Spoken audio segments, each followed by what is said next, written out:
You need to start using spaced repetition in your English classes to get your students remembering vocabulary long into the future. If you don't, they'll forget most of what you teach them. I'm Will from Enchanted ESL, and in this video I'm going to explain what spaced repetition is and how you can use it in your English classroom. It's a simple and very effective method that not enough teachers are using. I think the reason for that is probably because it's a little tricky to implement. So in this video I'll go over lots of different ways you can use it without running into hurdles. So first up, what on earth is spaced repetition? It's a system of optimizing when you repeat the recall of information, in our case English vocabulary. It's a tried and tested method for maintaining those memories for weeks, months, and even years. It's best explained in an example compared to how we usually teach vocab. So let's look at one.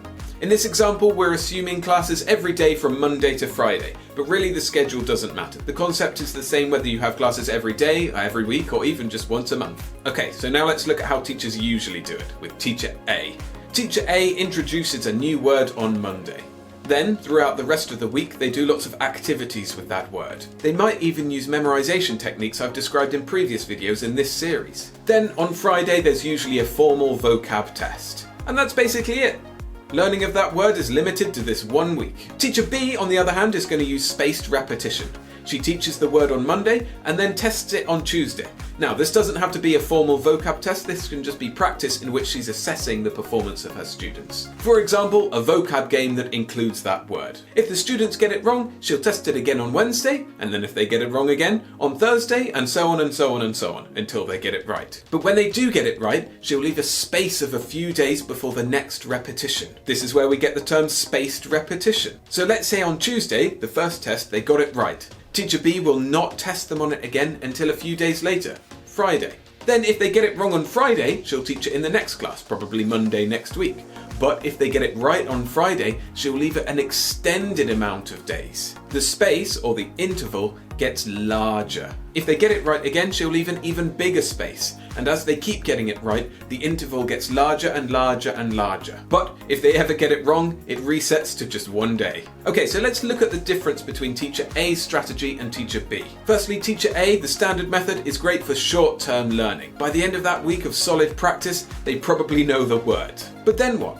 In a month's time, they won't have practiced it for ages, and they'll probably forget it. Teacher B, though, continues practice into the future. But this doesn't eat up time when they're learning other words because the intervals are spaced out, so they're not constantly practicing. As the intervals grow larger, in a year's time, those students will still remember the word. Of course, if they really struggle with it, then they'll have to practice it more. But that just means more practice on the difficult things and less practice on the things that they already know. With Teacher A, it doesn't matter if they find it difficult or easy, they're going to practice it the same amount. And that means a lot of wasted time practicing words that they're already comfortable with. So spaced repetition makes learning more efficient. The method is proven to increase recall in a bunch of different fields, but it does perform particularly well when memorizing simple basic facts, like vocabulary. I use it in my own language learning, and in many of my classes that I have once a week, where students have learned hundreds of new words. However, it's not super easy to put into practice straight away. Teacher A's standard method is much simpler because you can learn 10 words in the first week, 10 words in the second week, 10 words in the third week, and so on, but they don't interconnect. But as you can probably already tell, with spaced repetition, you need to keep track of which words you need to practice long into the future. Fortunately, there are easy ways of doing this with an automated app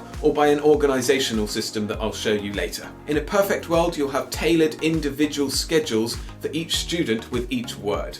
But that's not really practical. You can probably do it with one-to-one students or small groups, but with larger classes it's basically impossible. So I'm going to run through all of the different ways you can implement spaced repetition, starting with the ideal individual student, going up to the really simple large class strategies. So if at first it seems like you can't do this in your classroom, keep watching because there are more options later. First up, the individual student. Lots of people do one-on-one private classes, and these are great for harnessing spaced repetition. You can automate the whole thing with an app called Anki. Anki is a free spaced repetition flashcard app which is widely regarded as the best out there.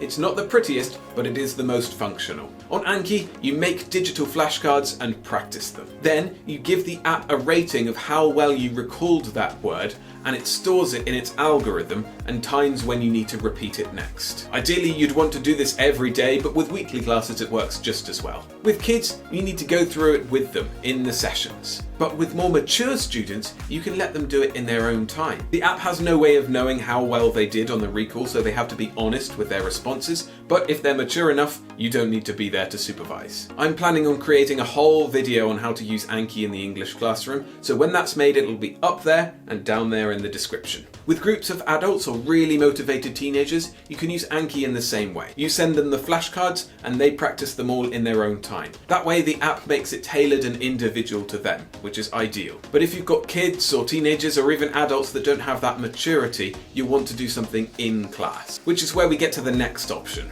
This is for small groups of 2 to 4 students. We're still going to use the Anki app, but it's going to be for the whole group rather than individualized. The way I usually do this is for about 10 minutes at the start of every class, we go through Anki and practice all of the words that come up. We take it in turns with each student doing 3 on their turn. If they don't know the word, they can ask a fellow student for help, but then the confidence rating that we give Anki is lower. This works pretty well, especially when you add in lots of memorization hooks and gamification, and instead of feeling like a vocab test, it's more like a fun activity. If you're finding this video helpful, please hit the like button to help the channel grow.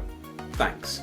When it comes to classes of more than 4 students, we're going to drop Anki. It's not designed for that kind of thing. We're going to lose some of the automation and efficiency in order to make it more practical, and you will need to set up an organizational system, which I'll show you how to do very shortly. It's not super complicated, and throughout the explanation, remember you don't have to make the timings exact. It's a rough guide, not a rigid system, so if things don't happen exactly on the right day, it doesn't really matter that much. So in this system, let's say you're learning 10 words this week.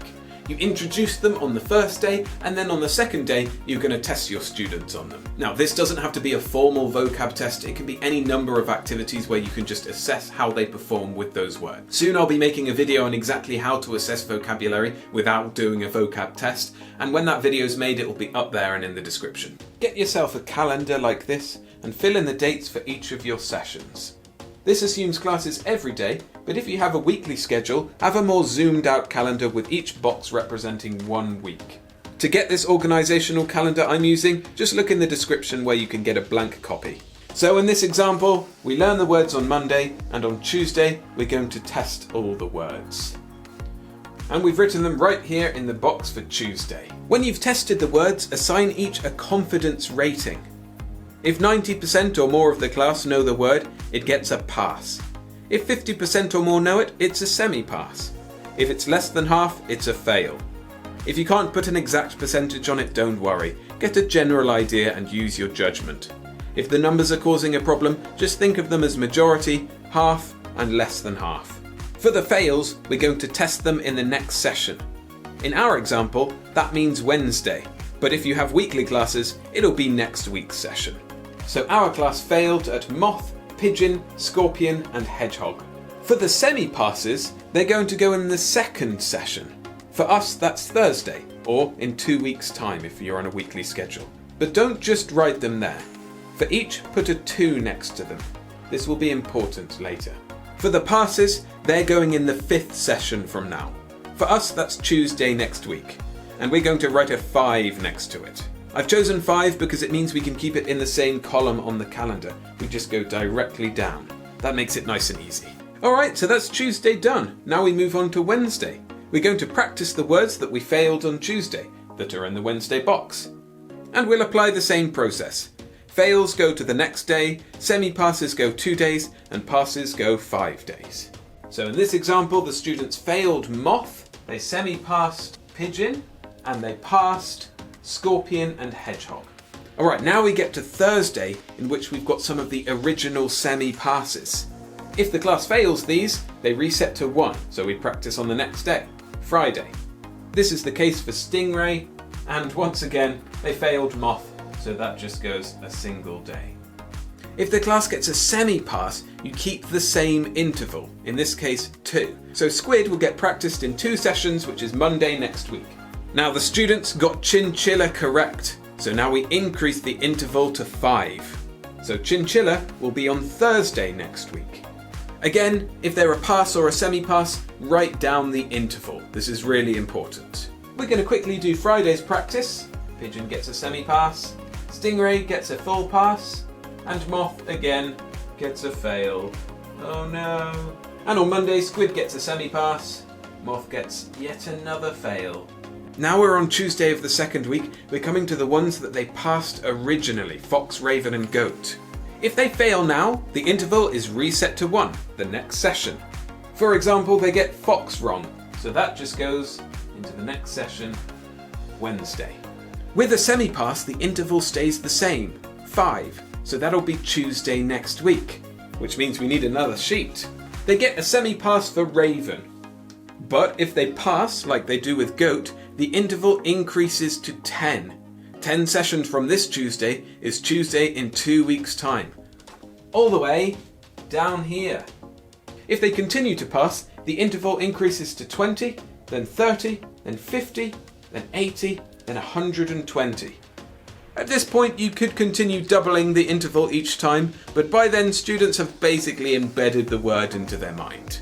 These intervals are great for daily classes, but if you're teaching weekly classes, they'd mean too many days between repeated practice. So if you teach once a week or even less frequently, use the alternative pass intervals 3, 7, 12, 20, 30, 50 and 80. Essentially what we've done here is make a crude version of the Anki algorithm. It seems a little complex, but if you just follow the steps, it's not that hard. And don't worry about the exact session timings. If a class is cancelled or you can't do the vocab that day, don't worry, just lump it in with the next session. It won't mess things up really. As long as you don't do that all the time and change the schedule completely, you'll be fine. For example, I might move Chinchilla from Thursday to Friday so I can have Thursday free. A good tip is to time the introduction of new vocab to days when there isn't much practice.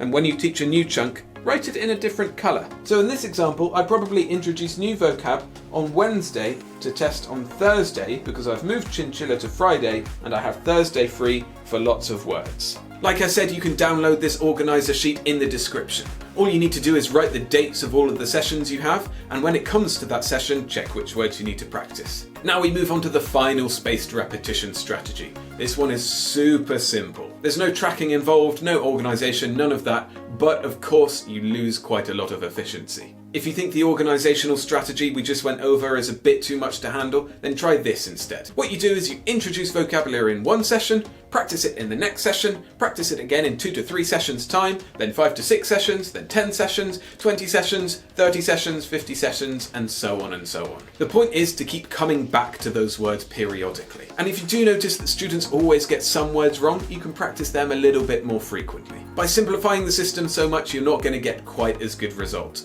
But you are keeping the general idea, and it's better than the standard strategies. Alright, you can probably see already which one is going to suit your class best. I've tried to make them as time efficient as possible, but some might look a bit too much for you. If you're not sure which one to go for, try one of them out and see how it goes. And most importantly, I'll say again, don't stress too much about hitting those intervals exactly. There's no real consensus on what the best intervals are, so it doesn't really matter if you're a few days off. Sometimes you'll miss a few sessions due to holidays or sickness. That's fine, just pick up where you left off. If nothing else, just spreading the practice out over a long period of time is better than cramming it all into 1 week and then forgetting about it completely. Let me know in the comments which one you tried and how it went. As far as I can tell, very few people are doing this, so your experiences are breaking ground. I'd be really interested to find out how you get on. And if you're keen on learning more about Anki, I've made a video on how you can set it up for your English class using my customized digital flashcards. You can watch that video right here.